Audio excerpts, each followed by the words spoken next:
panelis yang selanjutnya atas nama Muhammad Nu'man Fadoli. Ada ya? Oke, dengan tema At-Takhrid wa Dirasah lil Hadis al-Awwal fil Kitabi Dhaif. Apa ini? Sinin Nisa ya. Sinin Nisa. Li Syekh Muhammad Nasir Ad-Din Al-Albani. Oh nggih, Sunan An-Nasa'i. Oh ini ada ya-nya. Sunan An-Nasa'i, mohon maaf. Perlu saya tegaskan kembali, jadi ada 10 menit presentasi, mohon dimanfaatkan secara betul oleh panelis. Kepadanya kami persilahkan. Bismillahirrahmanirrahim. Alhamdulillahirrabbilalamin. Wassalatu wassalamu ala asrofil mursalin Sayyidina Muhammadin wa alaihi washabihi ajma'in. Pada kesempatan kali ini kami akan menuangkan gagasan kami mengenai masalah hukumnya Albani, cuma di sini dalam kitab Sunan An-Nasa'i. Kalau dalam dalam makalah yang sudah kami paparkan bahwa di situ Sunan Nasa'i ketika mengarang itu disuruh untuk mentajrid, bahasanya mentajrid itu menyendirikan hadis-hadis yang statusnya sahih. Coba bisa dibuka nanti slide-nya. Hadis yang di situ sahih ternyata oleh Albani malah didhaifkan. Mu'alif sendiri menyendirikan sahih tapi oleh Albani didhaifkan. Langsung terus slide selanjutnya. Mungkin terus slide selanjutnya. Nah, untuk mengkaji hadis itu kita perlu pirantinya. Piranti untuk mengkaji hadis atau alat untuk mengkaji hadis itu dari ilmu tahrid. Tahrid itu artinya menisbatkan atau mencari referensi sumber asal daripada suatu hadis. Misalkan kalau kita ngaji Fathul Qorib di situ disebutkan sebuah hadis. Maka pastinya itu bukan kitab hadis, maka ada referensi sumber asalnya. Sumber asalnya itulah yang disebut dengan tahrid. Misalkan ada hadis misalkan innamal a'malu binniyat. Kita cari hadis ini ada di kitab apa? Maka kita tulis dengan redaksi akhrajahu, misalkan di Bukhari, maka akhrajahul Bukhari artinya hadis itu ada atau disebutkan oleh Imam Bukhari dalam kitab beliau Sahih Bukhari. Cuma di sini kami telaah khusus masalah Sunan Nasa'i. Jadi kami akan membahas tahrid dulu untuk meneliti apakah benar. Pertama, definisinya sudah jelas, mungkin jenengan semua bisa memahami, menisbatkan hadis kepada masdar atau referensi aslinya. Itu yang disebut dengan tahrid. Lalu kemudian macamnya ada banyak, misalkan model luas, mungkin bisa dibaca sendiri, model yang sedang atau mutawasid atau mukhtasar yang sangat ringkas. Misalkan disebutkan hadis ini hanya disebutkan di Sahih Bukhari, sudah itu cukup.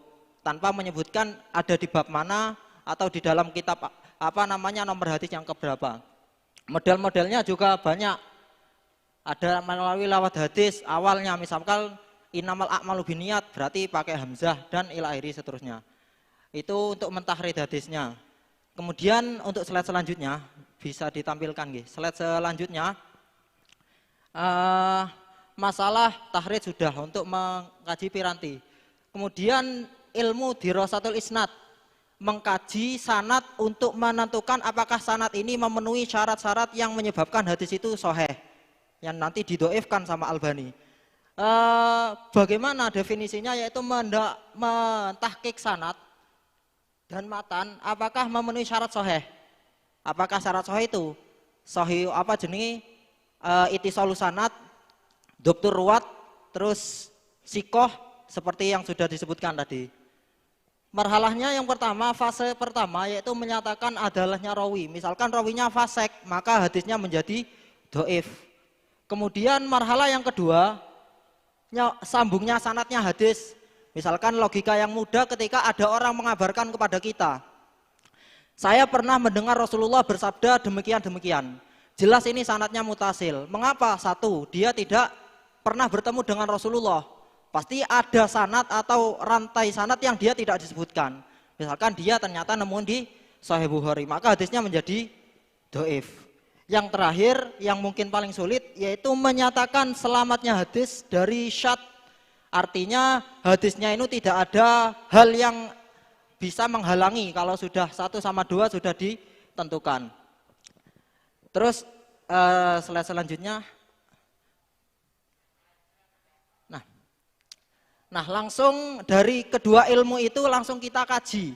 Bagaimana, apakah benar yang dikatakan Albani itu dhaif dalam Sunan Nasa'i?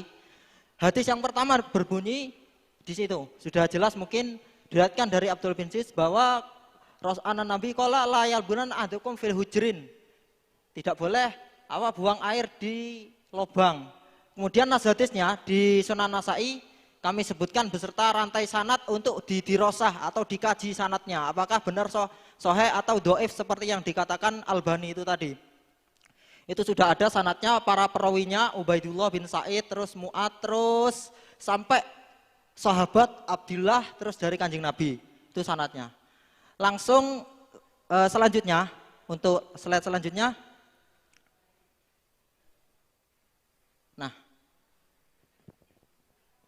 Nah, ini tatbik amali atau kajian langsung praktek pada tahrid. Di sini disebutkan Imam Nasa'i dalam Sunan Sugro, jelas ini karena di Dhaifu Sunan Nasa'i maka ada di Sunan Nasa'i dan seterusnya. Banyak itu. Banyak juga sanadnya. Mungkin nanti bisa dibaca sendiri dan ini yang mungkin membuat janggal. Banyak sanad kok bisa menjadikan dhaif, itu kan aneh. Kalau orang yang mengatakan banyak, jelas kita akan lebih percaya. Ada 10 orang atau 1000 orang mengabarkan kok malah iki kabarnya palsu, wong sudah ada 1000 orang yang mengabarkan. Bagaimana kita mengatakan palsu? Kan itu jelas aneh. Banyak ini sanadnya. Terus di slide selanjutnya.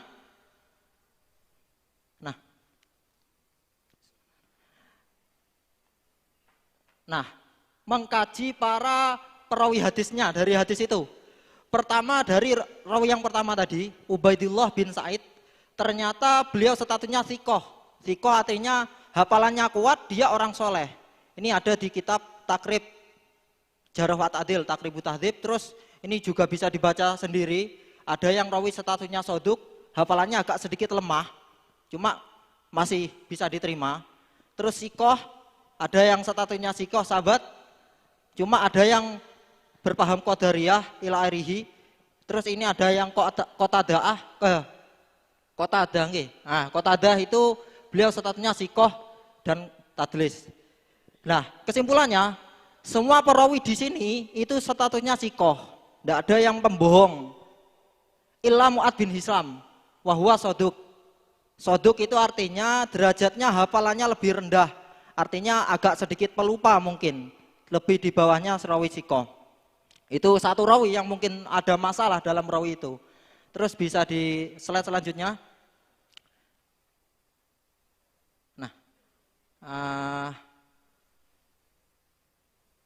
Nah, tadi untuk dirosah ittisalus sanad sudah kami gambarkan, kemudian tinggal dipraktekkan. Adapun riwayat yang mengatakan dengan tahdis atau haddasana misalkan, maka di situ hukumnya mutasil.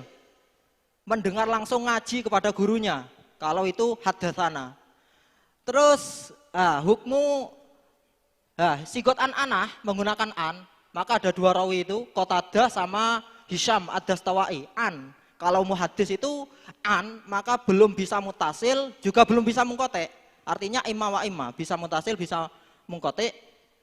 Nah, kemudian di sini dari semua itu ringkasannya bagaimana? Semua sanad itu mutasil, yang mungkin untuk bertemu dan mendengarkan rawi aman fauqahu. Nah, itu untuk an. Itu al-hukmu fi hadil an-anahnya mutasil, karena Hafidz Ibnu Hajar dalam Talkhisul Habir beliau menatakan samanya. Meskipun nanti dari Albani mengatakan dia tidak sama, akhirnya sanadnya mungkote. Terus selanjutnya dirosah, mungkin selanjutnya slide-nya. Slide selanjutnya 2 menit nggih, siap. Hukum hadis di sini hasan. Kalau Albani tadi ditaklekannya dhaif. Di sini hasan mengapa? Kami sudah sebutkan 2 alasan. Yang pertama tadi, Li'anna jami arwatihi, karena perawi yang meriwayatkan hadis ini statusnya sikoh, bisa dipercaya, hafalannya kuat sama jujur, kecuali Mu'ad bin Hisam yang beliau statusnya soduk. Semua sanad itu mutasil. Yumkinu liqa'ur rawi, bisa mungkin rawi itu mendengarkan hadis dari gurunya. Itu.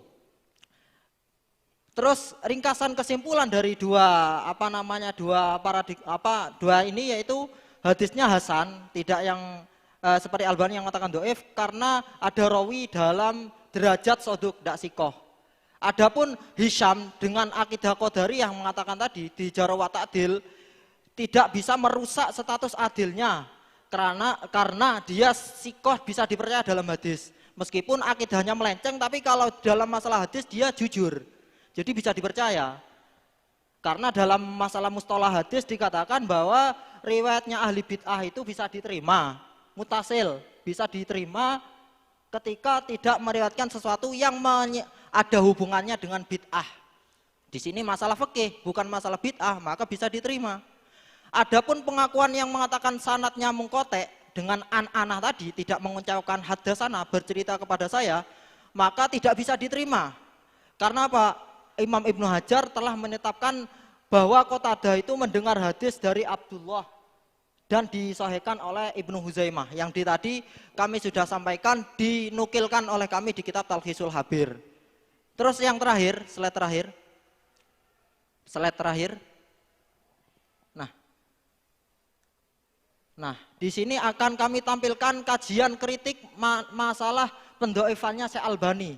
Kenapa beliau mengatakan doif dan akan kami bantah. Sudah, mungkin bisa dilihat sendiri. Cukup untuk waktunya, sudah 10 menit. Nanti bisa kita perpanjang dengan dialog. Jadi di sini mengkaji penelitian dari Albani berkaitan dengan pendoifan Albani terhadap hadis Sunan An-Nasai. Ini sudah lebih ke bukan argumentum ad hominem sebagaimana yang disampaikan Pak Ahmad Syaita PhD tadi. Dia memang ini sudah lebih mengkaji bagaimana Albani itu mendoifkan Sunan An-Nasai, sedangkan di beberapa tokoh lain itu malah tidak, ya, begitu. Sebagaimana Mas Nu'man sudah menjelaskan Jarh wa Ta'dilnya dan Dhabtur Ruwat dan sebagainya, Dirasatul Asanidnya itu sudah memberikan ekstraksi bahwa Albani keliru dalam mendoifkan hadis-hadis di Sunan An-Nasai. Baik, kita ada waktu 15 menit untuk dialog interaktif. Saya minta yang putri dulu, biar tidak putra terus ini. Takut disangka patriarki saya nanti. Monggo yang putri, silahkan. Perkenalkan namanya dan dari mana.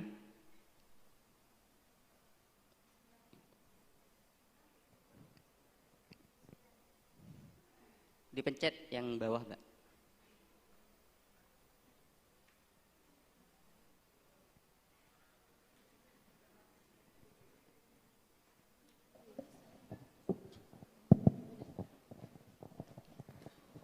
Bismillahirrahmanirrahim. Assalamualaikum warahmatullahi wabarakatuh. Waalaikumsalam warahmatullahi wabarakatuh. Saya Himayatul Husna dari Ma'had Ali Hasyim Asy'ari.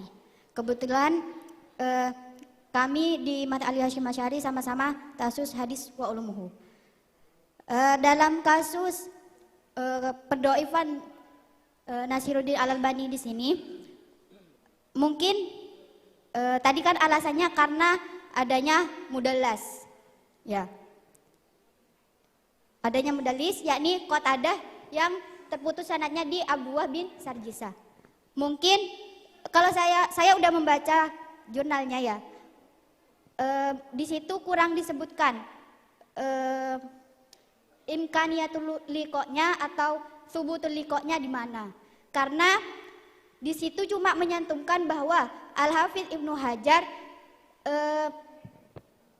mengatakan bahwa Qatadah itu tersambung dengan Abdullah bin Sarjisah tanpa ada bukti tentang subutul liqo atau imkaniyatul liqo'nya, baik dari itu tahun wafat, tahun kelahiran, atau ditarjamahnya, ya. Oke, sudah bisa saya tangkap. Itu pertanyaan pertama dari Mbak Husna dari Ma'had Ali Hasyim Asy'ari. Yang putra, Ya, tengah.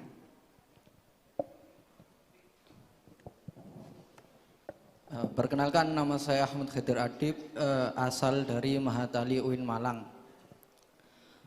Terima kasih atas waktunya. Ini memang terkait Syekh Albani ini agak menjadi bola liar nih. Yang sebelah mendukung dengan kuat, yang kita menyerang dengan kuat. Maka tulisan mengenai Syekh Albani ini ya memang agak laku keras. Saya memulai ini dengan menyampaikan bahwa Syekh Ali Jum'ah dalam salah satu madrasnya itu mengatakan, jika dulu itu ada bid'ah yang nikmat, sekarang ini ada bid'ah yang nikmah. Yaitu apa? Adanya frase akhrajahul Bukhariyu wa shahhahul Albaniyu, ditakhrij oleh Imam Bukhari dan disahihkan oleh Albani. Ini kata Syekh Ali Jum'ah itu ya bid'ah yang nikmah, bukan bid'ah yang nikmah sebagaimana sahabat Umar bin Khattab itu. Albani ini bukan dalam rangka argumentum yang seperti tadi. Kita tidak perlu untuk menyerang personal Syekh Albani. Tingkah laku beliau itu sudah kentara dengan sendirinya, bahwa beliau sebagai seorang muhaddis itu agaknya ya sangat jauh sekali. Pertama, tidak bisa menjaga akhlak. Banyak sekali karya-karya yang menjelaskan, bahkan dikompilasikan, Pak, yaitu Qomus Syataimul Albani. Di sana itu dijelaskan bahwa Syekh Albani pernah syatmu kepada tokoh-tokoh besar, termasuk Ibnu Hajar Al-Asqalani, Imam Suyuti, dan seterusnya. Syekh Albani juga Inti pertanyaannya, Mas. Inti langsung. Pertanyaannya. Ini saya masih mencoba untuk insaf nggih, karena Syekh Albani ini masih mungkin saja ada benarnya. Kalau dalam konteks hadis ini kan karena ada seseorang yang bernama Abdullah bin Sirjis itu tidak mendengar langsung. Nah, itu menyebabkan beliau mudallis katanya. Lalu apakah kira-kira definisi mudallis menurut muhaddisin dengan Syekh Albani itu beda atau sama? Satu. Dua, apakah sependek pengetahuan saya, Syekh Albani ini hanya memberi status hadis saja, tapi beliau tidak punya buku metode, semisal sebutlah ulumul hadis. Kitab-kitab beliau itu hanya Shahihu Bukhari wa dha'ifuhu dan seterusnya, itu Dhaifut Targhib wa Tarhib dan seterusnya. Model kitabnya hanya seperti itu. Apakah beliau memang tidak memiliki buku terkait metode ulumul hadis? Kemudian yang ketiga, ini kan yang paling sering itu Dha'afahul Albani. Lalu kira-kira definisi hadis dhaif yang diutarakan oleh Syekh Albani itu sama dengan pandangan muhaddisin pada umumnya atau berbeda? Ya, cukup. Nggih, terima kasih. Saya tangkap. Baik, ada 4 pertanyaan sebenarnya ini dari 2 penanya. Yang pertama berkaitan dengan masalah pertemuan antara Qatadah barusan. Jadi memang secara yang dinilai oleh peneliti atau panelis itu hanya berlandaskan argumen dari Imam Bukhari. Mungkin ada tidak imkanul liqa yang bisa dia? Ngeten. Jadi gini, masalah tadlis ini kan tadi di sanadnya kami sebutkan bahwa Qatadah rawinya itu menggunakan redaksi an-anah atau dengan sigot an.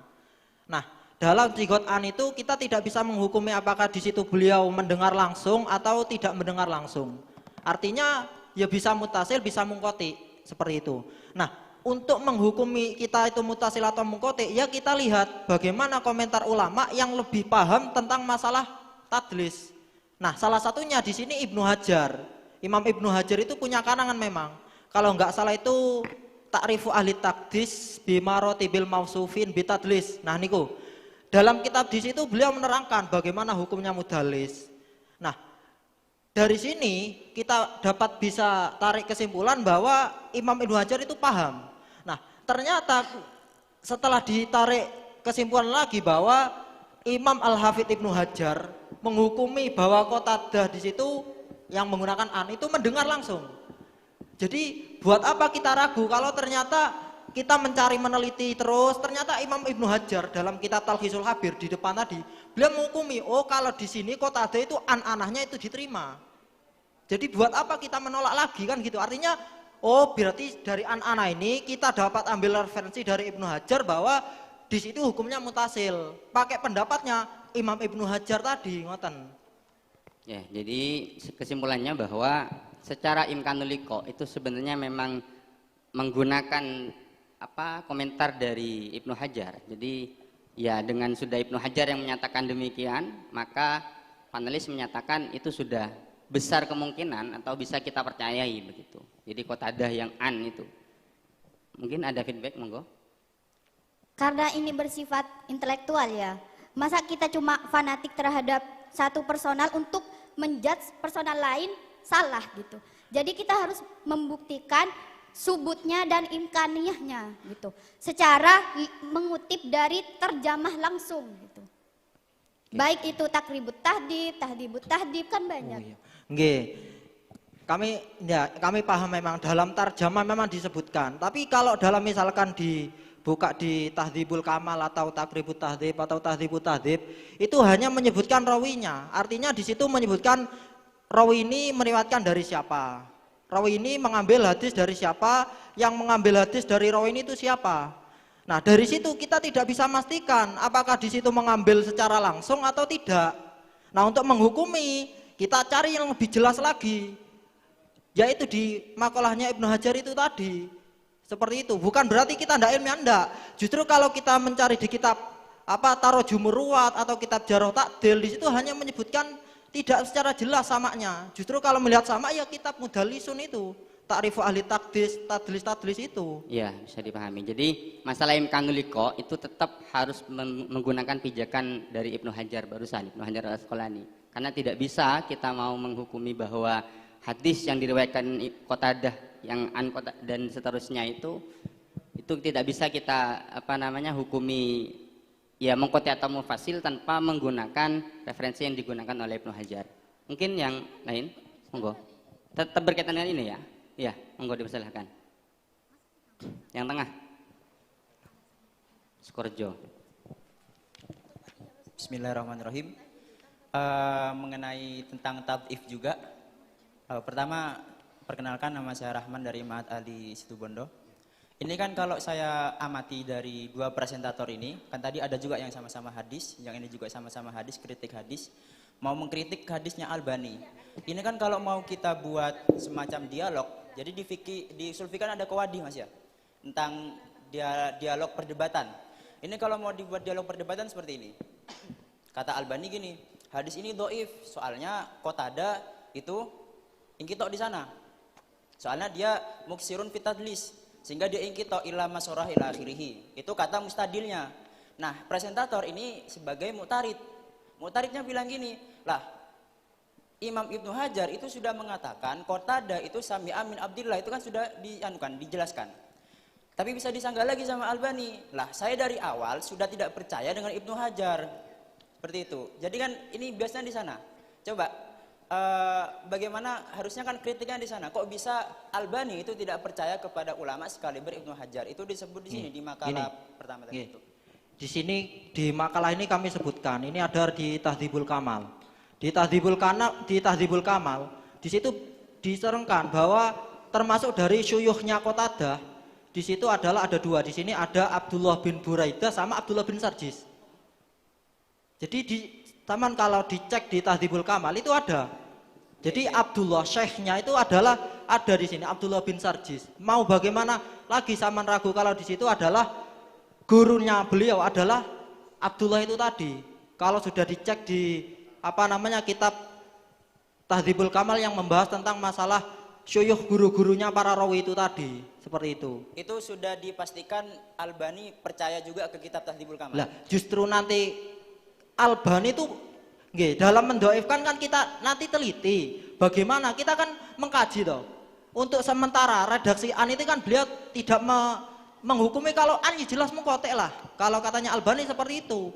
Padahal kalau dicek di apa namanya di kitab misalkan sekelas Tahdhibul Kamal yang besar itu berapa jilid entah. Gitu ternyata ada gurunya Abdullah bin Sidis, ternyata terus dikuatkan lagi sama Ibnu Hajar di kitab Talhisul Habir. Di sini halaman juz 1 halaman 310. Di situ Saman buka, ternyata beliau mengatakan memang di sini an, tapi katanya Ibnu Hajar itu sudah mutasil. Ditambah lagi dikuatkan oleh pengarangnya Tahdhibul Kamal itu, saya siapa itu Al-Mizzi kalau nggak salah, nggak Al-Mizzi itu beliau mengatakan gurunya seperti itu, gurunya apa Abdullah itu mau meragukan gimana lagi? Ya, sudah Oke. cukup. Terakhir, Apa? enggak, bukan pertemuan lanjutan. Iya. Saya Singkat.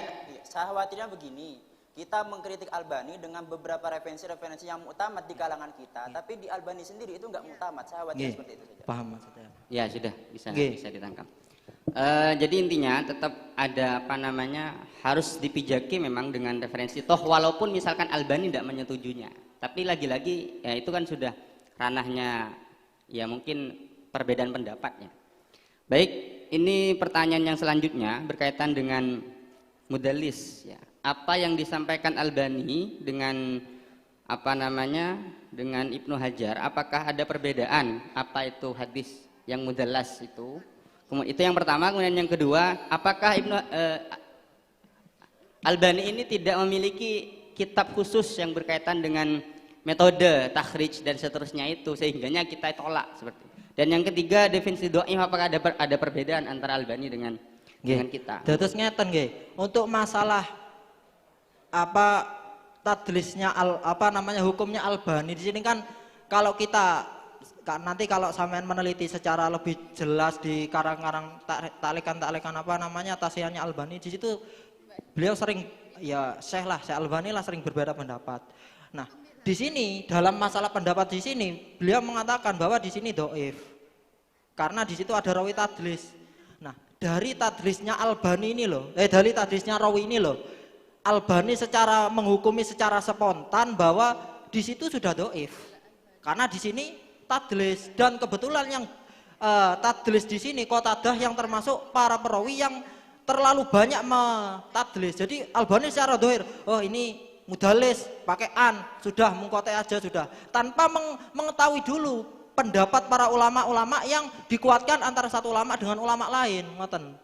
Berarti ada perbedaan ya antara tadlis yang dipahami oleh Albani dengan yang kita pahami. Artinya dalam Albani kalau secara dohirnya tadlis sudah dihukumi mungkotek. Kebetulan di sini Qatadah itu termasuk rawi mudallis. Nah katanya Albani itu sudah mungkotek sudah. Beliau tidak meneliti bahwa ada sanad lain atau mungkin ada nas ulama lain yang mengatakan mutasil. Oke, lanjut untuk yang kedua masalah metode hadis yang Albani, apakah memang memiliki metode khusus sehingganya banyak mendoifkan? Untuk metode khusus kami sendiri selama meneliti kami sebenarnya masih bingung. Dalam sebagian kitab Albani mendoifkan, tapi dalam sebagian kitab beliau mensohekan. Artinya kami sendiri bingung kadang. Kalau dalam kitab lain hadis ini ya kalau dalam nas hadis lain ada memang. Beliau dalam satu hadis beliau soheh. Hadis lain sama hadisnya doif. Soheh, doif. Jadi kami kurang tahu apa sebenarnya metode Albani loh untuk meneliti hadis ini bagaimana.